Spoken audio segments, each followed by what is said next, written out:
exponer es acerca de la teoría de Jodefeld, que se aplica en un vidrio aluminosilicado dopado con tulio. Bueno, básicamente nosotros hemos estudiado la teoría de Jodefeld, es una teoría mecánico-cuántica, y se ha aplicado, ¿no?, para poder caracterizar este vidrio. Bueno, el vidrio de aluminosilicato de calcio, el CAS, calcio, aluminio y silicio, y se ha dopado con tulio. Bueno, puedes pasar, por favor.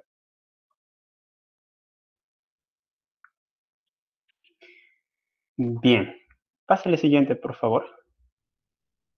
Gracias. Bueno, nosotros utilizamos el vidrio aluminosilicato de calcio. Es un vidrio que presenta propiedades, en primer lugar, ¿no?, es buen conductor térmico y, bueno, también resistente a las variaciones de temperatura, y al momento de poder fabricar este vidrio presenta una alta temperatura de transición, ¿no? La preparación del vidrio primero es en polvo y luego ya se añaden, ¿no?, los iones de tulio, que no están libres, sino está compuesto con el oxígeno. Y entonces, bueno, en la preparación, ¿no?, se lleva a altas temperaturas y luego en el enfriamiento ocurre, ¿no?, una alta temperatura de transición vitrea. Y una mayor eficiencia cuántica. Bueno, la eficiencia cuántica está relacionada bastante con el tiempo de vida radiativo y el tiempo de vida experimental. Bueno, en este trabajo solamente voy a determinar, ¿no?, el tiempo de vida media radiativo, pero para otros trabajos más próximos se va a determinar la eficiencia cuántica. Pero ya se ha hecho este vidrio con otros tierras raras. Nosotros vamos a enfocarnos en el tulio, pero ya se ha hecho con el erbio, ¿no?, con diferentes tierras raras, y bueno, se ha presentado una mayor eficiencia cuántica. Bueno, generalmente esto se aplica en los láseres, ¿no?, y tiene bastantes aplicaciones ya en la medicina, también en aplicaciones militares, se utiliza sin fin, ¿no? Y bueno, nosotros, bueno, el láser dentro de su composición está compuesto por un medio activo, ¿no?, que produce esas emisiones. Y eso va a ser, generalmente se utilizan los cristales, pero a veces el cristal es un poco, no se encuentra, a veces es bastante costoso, y se opta, ¿no? Se opta por los polímeros, por los vidrios, por las cerámicas, y en este caso, bueno, vamos a utilizar los vidrios, en el vidrio aluminosilicato dopado con tulio. Pasa el siguiente, por favor. Bien, bueno, un detalle, el vidrio de aluminosilicato de calcio en su banda de absorción ya se ha preparado al vacío, por lo tanto no tiene los radicales OH, y entonces va a presentar una buena emisión, ¿no? Al momento de doparlo se va a ver mejor, ¿no? En cambio,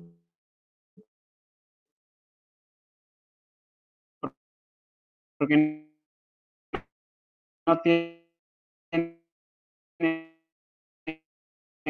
los radicales OH. Cambio y el itrio. Pasa el siguiente. Ya, bueno, ajá, muy bien. Para que nosotros podamos ver, ¿no?, los iones, tenemos que hacer su configuración. Bueno, los iones tierras raras van a tener esta configuración.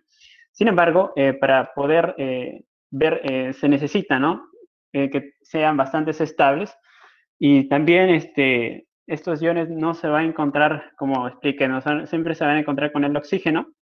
Por lo tanto, ya entonces se va a retirar, ¿no?, estos electrones que están en el nivel 5D1 y SC2, ¿no? Se le quita. Pasa el siguiente, por favor. Bien, entonces el tulio generalmente, ahí vemos, ¿no?, el tulio está con el oxígeno, entonces va a tener iones trivalentes, ¿no?, más 3. Entonces ahí nosotros vamos a estudiar con ello. Siguiente, por favor. Muy bien. Ah, bien, el nivel 4F, este nivel me va a definir esas propiedades ópticas, ¿no?, las propiedades de los iones tierras raras. Y aquí no se va a poder estudiar el tipo de vida radiactivo, el coeficiente de distribución y también la probabilidad de transición, ¿no? Si se ve que esa emisión es estimulada o es una emisión espontánea. Y bueno, aquí como se presenta en la gráfica, se presentan los diagramas de los niveles de energía del tulio. Aquí vemos 3H6, su estado fundamental, y para los estados excitados, ¿no?, que presenta. El siguiente, por favor. Muy bien, aquí está la configuración del tulio. Bueno, tiene 2 electrones, Siguiente, por favor. Muy bien, esa última capa de valencia tiene 2 electrones, ¿no? Y bien, ¿cómo nosotros obtenemos, ¿no? Los términos? ¿Cómo vamos nosotros construyendo, ¿no? Bueno, eso se tiene que, nosotros por la multiplicidad de Hund y por el principio de exclusión de Pauli se va ordenando, ¿no? Debido a sus energías y nosotros vamos construyendo sus términos espectrales, ¿no? Por ejemplo, si tiene 2 electrones, bueno, y si está en la capa F, en el número cuántico, entonces sería de -3 a 3, ¿no? Entonces nosotros vamos por el principio de Pauli, entonces vamos llenando con los electrones, hacemos el llenado, ¿no? Y bien, entonces, bueno, donde L vendría a ser el momento angular orbital, el spin y el momento angular total, ¿no? Entonces, luego vamos haciendo nosotros la suma. Siguiente, por favor. Bien, claro, esto, bueno, necesariamente tiene que cumplir las reglas de selección, donde nos dice si por ejemplo, si nos dice si se puede o no puede ocurrir esa emisión, ¿no? Ese cambio de banda. Eso tiene que cumplir necesariamente la regla de selección. Siguiente, bien, y donde, bueno, ¿no? Donde aquí quedaría 3 y 2 sería 5, el spin, vamos nosotros haciendo el llenado, y aquí sería 1 medio más 1 medio sería 1, y la suma de los dos sería 6, ¿no? Entonces, bueno, donde L, siempre, bueno, aquí como son bastantes electrones, vamos nosotros a utilizar los términos mayúsculas, ¿no? Sería S, P, D, F, G, H. Entonces nosotros así vamos construyendo los términos, ¿no? Y entonces aquí construimos 3H6. Pero la probabilidad del electrón a veces no se encuentra aquí, se encuentra... Entonces vamos nosotros haciendo las probabilidades, ¿no? ¿Qué pasaría que no esté aquí, sino aquí? Entonces así se va construyendo estos estados excitados. Siguiente, por favor. Y siguiente. Bien, siguiente. Muy bien, entonces ahí vemos, ¿no? Para el tulio, estado fundamental sería el 3H6, ¿no? Bien. Bien, la teoría de Judo-Feld, ¿no? Bueno, Judo y Judo-Feld, dos personas, dos físicos, uno experimental, otro teórico. Y bueno, la teoría de Judo-Feld básicamente es una metodología que nos va a permitir estimar estas propiedades, ¿no? Radiativo de los iones, como comenté, la tasa de probabilidad de radiativo que me permite o me dice si esa emisión viene a ser estimulada o espontánea, el tiempo de vida radiativo, y también el coeficiente de distribución de fluorescencia. Pero primero nosotros tenemos que determinar la fuerza experimental, ¿no? Y la fuerza experimental va a estar dada por la masa de la partícula, la velocidad de la luz, el número, bueno, pi, e, y también el número de concentración de los iones. Para este caso nosotros utilizamos en un 5% de mol de tulio. Bueno, esto también se calcula y bueno, aquí vendría a ser el área de la banda de absorción, ¿no? El área de banda, esa integral, que va a estar en función de su frecuencia. Y bueno, y también la fuerza calculada, que va a estar, bueno, donde m sería la masa de la partícula, la frecuencia, también el momento angular total, n, bueno, donde vendría a ser n el índice de refracción, y la acción del dipolo eléctrico al dipolo magnético. Bueno, estas transiciones en la capa 4F no son permitidas, sin embargo, va a estar, aquí la acción del dipolo eléctrico va a ser permitido eso, ¿no? Y bueno, nosotros, Judo y Ophel, igualan, ¿no? Estos dos para que nosotros podamos primero, se determina los parámetros de Judo-Ophel, ¿no? El primer, el segundo y el tercer parámetro de Judo-Ophel, que nos va, básicamente, el primero nos va a determinar, o sea, cómo está, o sea, cómo en una matriz, ¿no? Esas propiedades de la estructura, ¿no? Y el segundo y el tercer parámetro de Judo-Ophel nos va a permitir, ¿no? La rugosidad, la viscosidad. Y también la razón de los dos, tanto del tercero y del segundo, me va a decir qué tal eficientes ha sido que yo pueda dopar, ¿no? La matriz con los iones tierras raras, ¿no?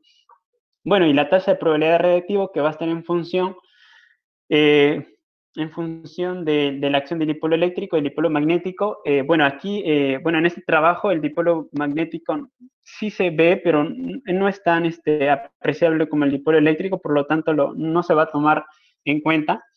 Y bueno, la acción del dipolo eléctrico va a estar determinada por la matriz unitaria y los parámetros de Judo-Ophel, ¿no? El tiempo de vida media vendría a ser 1 sobre la sumatoria de la tasa de probabilidad y el coeficiente de distribución. Siguiente, por favor.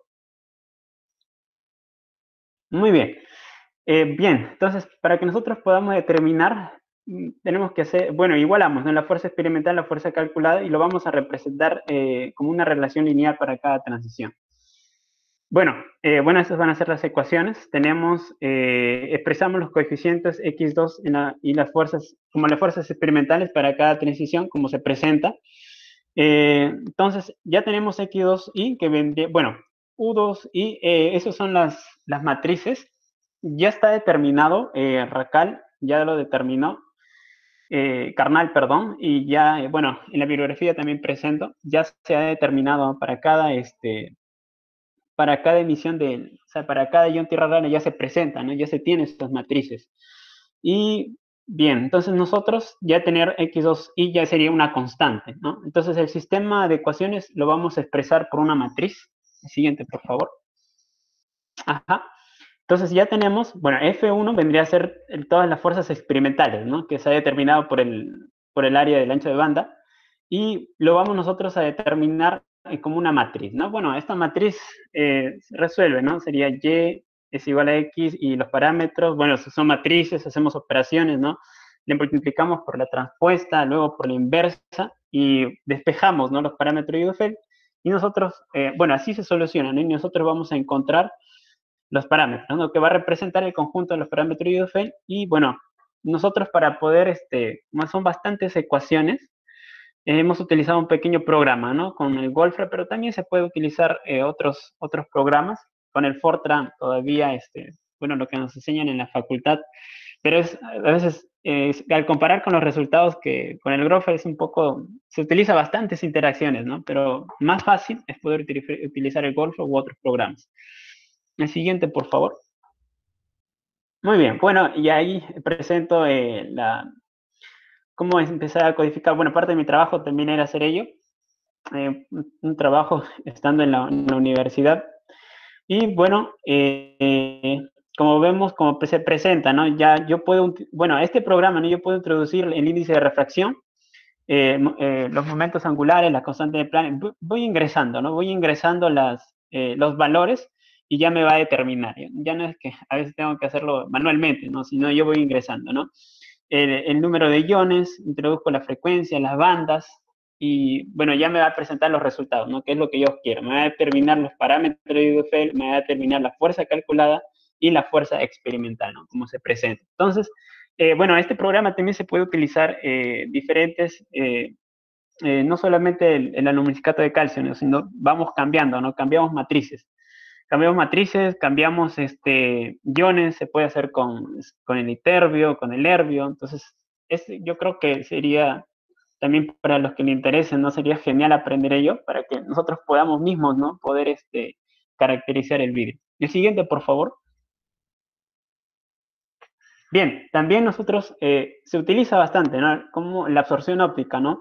Bien, se interactúa la luz y sabemos que la luz tiene diferentes longitudes de onda, y solo algunas, va a permitir que, ¿no?, bueno, aquí en la materia, en la interacción con la materia, algunos electrones, ante la presencia, ¿no?, de esas radiaciones, van a ser estimuladas, ¿no?, van a ser excitadas, ¿no?, y van a pasar a un nivel más excitado. Y parte de la radiación y una radiación va a ser transmitida, ¿no? Entonces, ¿cuál va a ser la ley que me permite determinar ello? La ley de Lambert-Beer, ¿no? La intensidad que sale, la intensidad I sub 0, la intensidad que ingresa, claro, aquí tiene que estar en función de su frecuencia. Y bueno, el exponencial de menos ese alfa sería el coeficiente de absorción del material, también en función de su frecuencia, y X sería el ancho, ¿no?, la distancia donde recorre. Bueno, también nosotros utilizamos la observancia, que vendría a ser el logaritmo de la razón de la intensidad incidente con la intensidad transmitida. Y si nosotros sacamos, ¿no?, el logaritmo a la ley de Lambert-Beer, entonces nosotros vamos a relacionar, ¿no?, absorción con coeficiente de absorción del material, como se presenta ahí, ¿no? Bien, bueno, es claro recalcar que, bueno, yo no hice el vidrio, ¿no?, porque se requiere bastantes instrumentos que tal vez no se cuenta, pero la Universidad Estadual de Maringá sí me permitió ello. y bueno, gracias también a la doctora Patricia que pudo facilitarme esos datos, entonces yo lo empecé a trabajar. El siguiente, por favor. Y para la luminiscencia, para la espectroscopía de luminiscencia, se trabajó con la Universidad Federal de la Gauss. Y bueno, no, cuando ya un sistema atómico no está en su estado excitado, va a descender a su estado, el estado inicial, el estado fundamental, va a emitir, ¿no?, una energía. A este proceso se le va a conocer como luminiscencia, ¿no? Entonces, ahí también me va a emitir un espectro de luminiscencia. Bueno, y los datos que voy a presentar ya en los resultados también fueron determinados por la Universidad Federal de la Gauss y la Universidad Estadual de Maringá. El siguiente, por favor. Ahora sí, vienen los resultados. En primer lugar, ¿no? El espectro de absorción, como se muestra en la gráfica, para cada banda. Aquí el coeficiente de absorción va a depender de mi matriz, ¿no? Yo utilicé el vidrio CAS, ¿no?, el luminiscato de calcio. Entonces va a depender, ¿no? El ancho de banda, ese ancho, a veces los picos, si es ancho, si es delgado, va a depender de mi matriz. Pero esas emisiones que ocurren en cada frecuencia va a ser la misma, ¿no?, para todos. Bien, entonces ahí es claro para un 5% de masa de tulio. El siguiente, por favor. Entonces, pero nosotros al ver en la fuerza experimental vemos que esa integral, ese coeficiente está en función de su frecuencia. Entonces nosotros lo vamos a cambiar y me va a determinar esta gráfica, ¿no?, que va a ser coeficiente de absorción en función de su frecuencia, ¿no? Bueno, utilizando la velocidad de la luz. Y ahí se va a presentar estos picos, ¿no? Bueno, estos picos, nosotros al revisar la literatura y a comparar también con otros estudios, ¿no?, que utilizaron el tulio, no necesariamente el vidrio CAS, también se ve, ¿no? También se ve esas emisiones, también se ve esos espectros, ¿no? Lo único que cambia va a ser las intensidades. El siguiente, por favor. Muy bien. Bien, estas bandas van a corresponder a las excitaciones del estado fundamental, ¿no?, que se muestran los picos. Bueno, esos son los picos que se muestran y, bueno, como ya comenté, que son coherentes con la literatura. El siguiente, por favor. Entonces, ¿no? El área de banda se determina, ¿no?, en cada subida, en cada bajada, ¿no? En esa subida, en ese cambio de subida, ahí nosotros vamos a determinar el área de banda. Bueno, estas longitudes, las transiciones, ¿no? Para la transición que se presenta,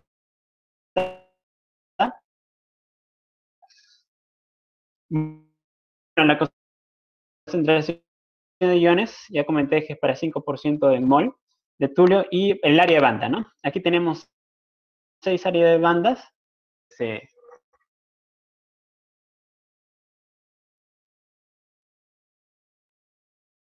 Donde se vio ello, ¿no?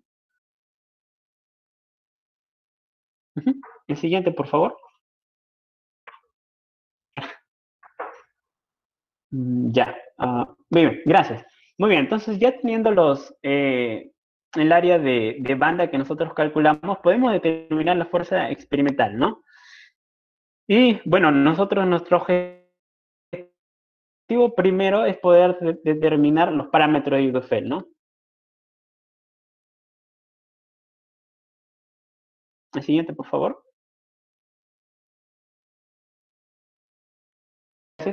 Al tener ya el área, ya podemos calcular la fuerza experimental y ya utilizar también el programa, nosotros podemos determinar los parámetros de Higgs-Feld, ¿no?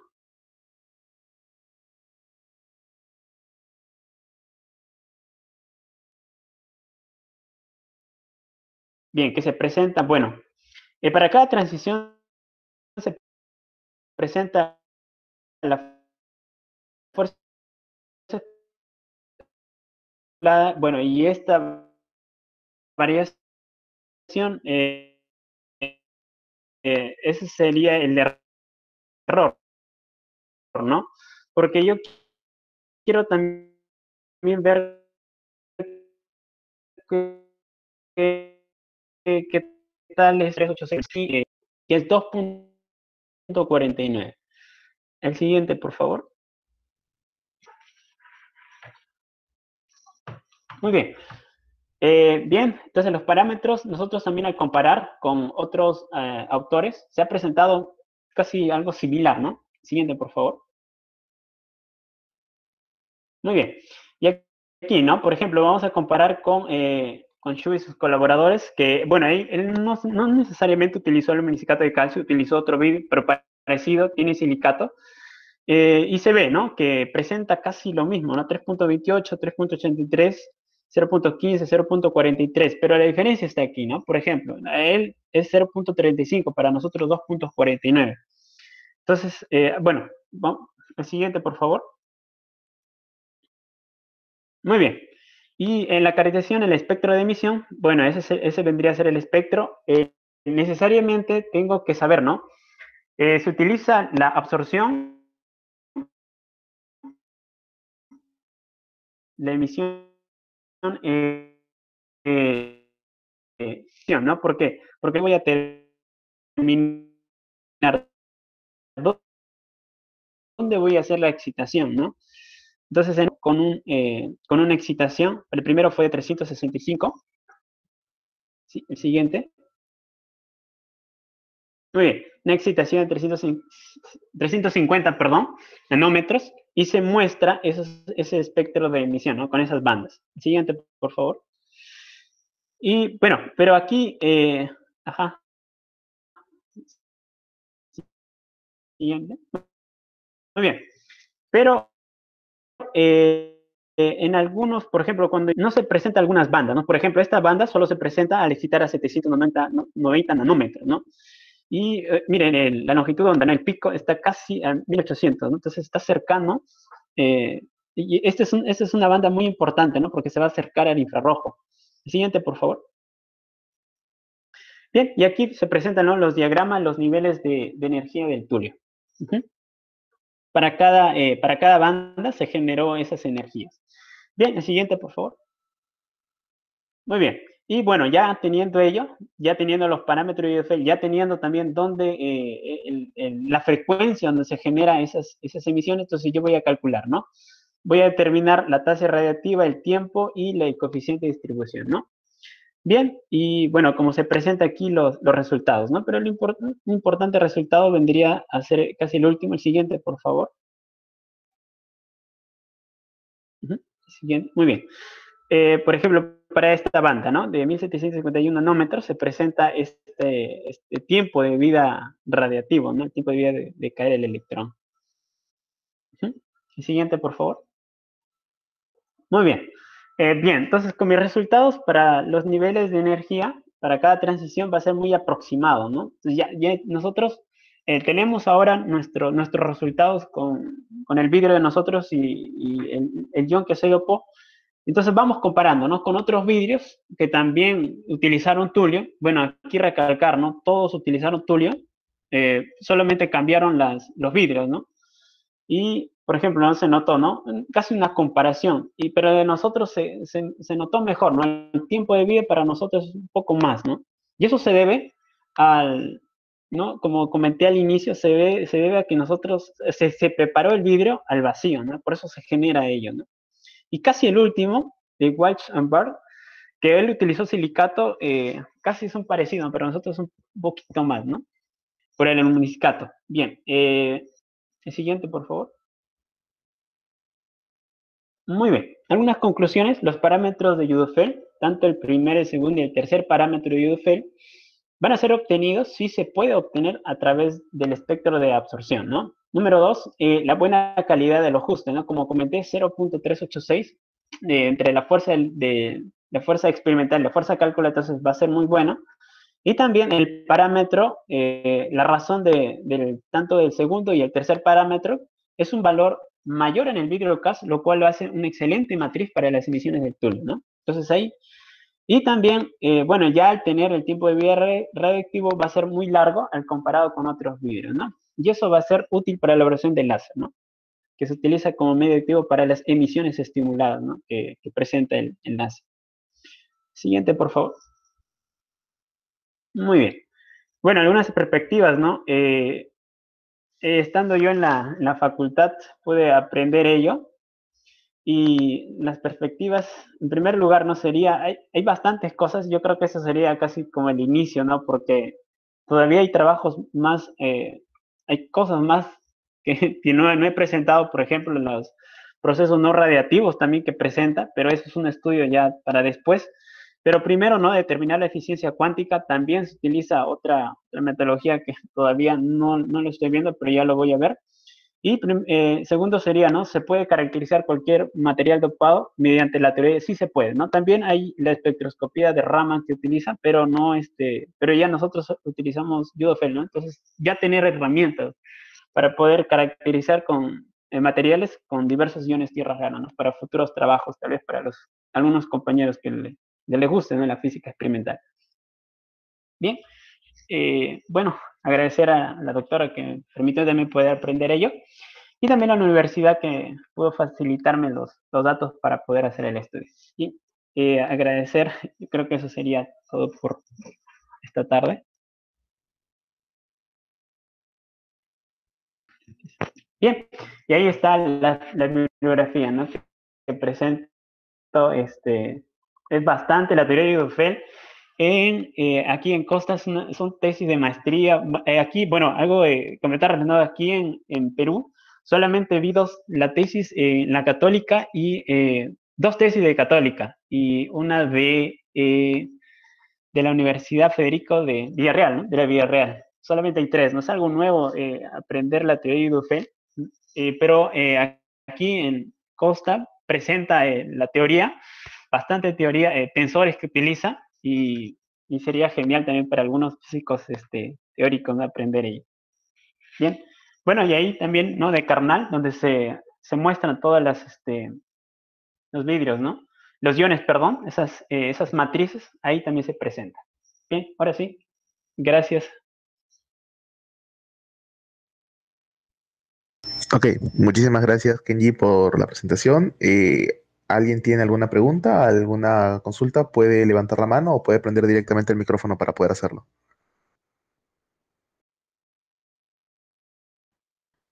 Vamos a ver. Yo tengo una pequeña pregunta en cuanto a la caracterización de iones de tierras raras. Habían utilizado lo que vendría a ser la parte, el tulio para el aluminosicato. Entonces, esta teoría se puede extender para todos los elementos de las tierras raras o es que de repente existe alguna consideración específica que debe tener este ion para que pueda funcionar la teoría.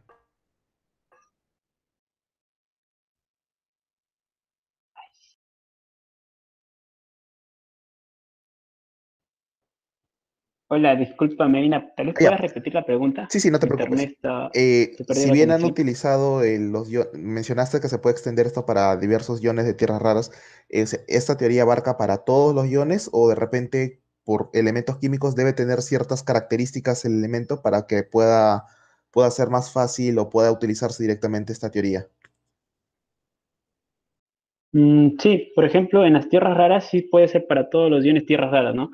Como presenté, ¿no? Algunas transiciones son permitidas y otras no. O sea, en la capa 4F necesariamente no son permitidas, ¿no?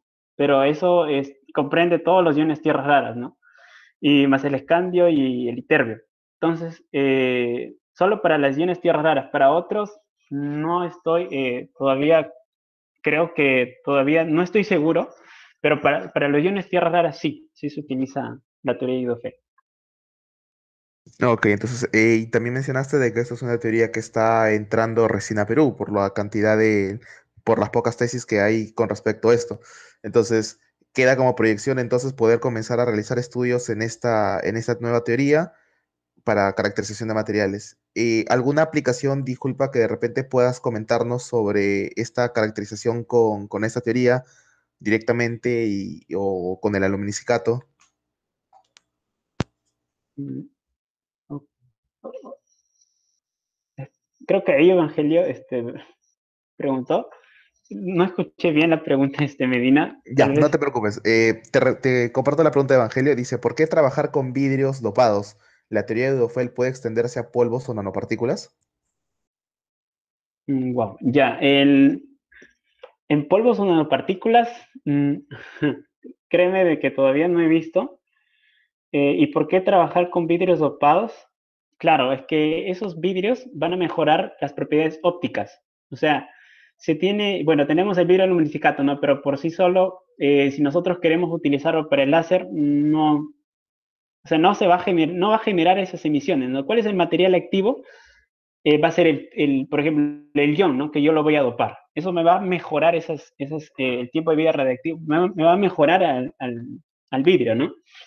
Y en la siguiente pregunta, ¿no? ¿Por qué puede extenderse? Todavía no he visto, solo he visto, estoy viendo solo en el trabajo o sea, caracterizar vidrios, pero en polvos o en partículas todavía no estoy seguro, Evangelio, pero tal vez de ahí te puedo compartir. Si voy a preguntar y de ahí te puedo compartir, ¿no? Ok, listo. ¿Alguien tiene de repente alguna otra consulta? Listo. Ok. Si alguien tiene otra consulta, puede levantar la mano o prender directamente el micrófono. Y solamente para completar, lo que yo te estaba comentando es acerca de si es que conoces o puedes comentarnos acerca de alguna pequeña aplicación de este dopado, ¿no? O sea, este material dopado, si tiene alguna aplicación en algún área. Claro, la aplicación vendría a ser básicamente en la óptica, ¿no? Los láseres. Los láseres que, como vi presentado en el trabajo, se encontró en 1800, ¿no? Casi al infrarrojo, ¿no? Imagínense tener un láser que presente, o sea, esas emisiones, esa emisión que se presenta va a generar la emisión estimulada, ¿no? Como sabemos por teoría, ¿no? A generar ello se va a presentar dos fotones más y así sucesivamente, ¿no? Se va a generar un láser coherente que tenga, ¿no? 1800, ¿no? Wow, es tremendo, ¿no? Realizar para ello las aplicaciones médicas, tecnológicas, hay bastantes aplicaciones. Genial, genial. Listo. Bueno, listo. Muchísimas gracias, Kenji, por tu presentación. Muchísimas gracias también a todos por la presencia aquí en la sala 2. Nos estamos volviendo a encontrar entonces a las 2 de la tarde en la sala principal con las exposiciones del doctor Gago y el doctor Marco Frota. Thank you so much to everybody to the permanence in the room 2. At 2 p.m. we'll again meet in the principal room with the presentation of the Dr. Alberto Gago and Dr. Marco Frota. Thank you so much to everybody and see you later. Muchísimas gracias a todos y nos vemos entonces a esa hora. Gracias, nos vemos.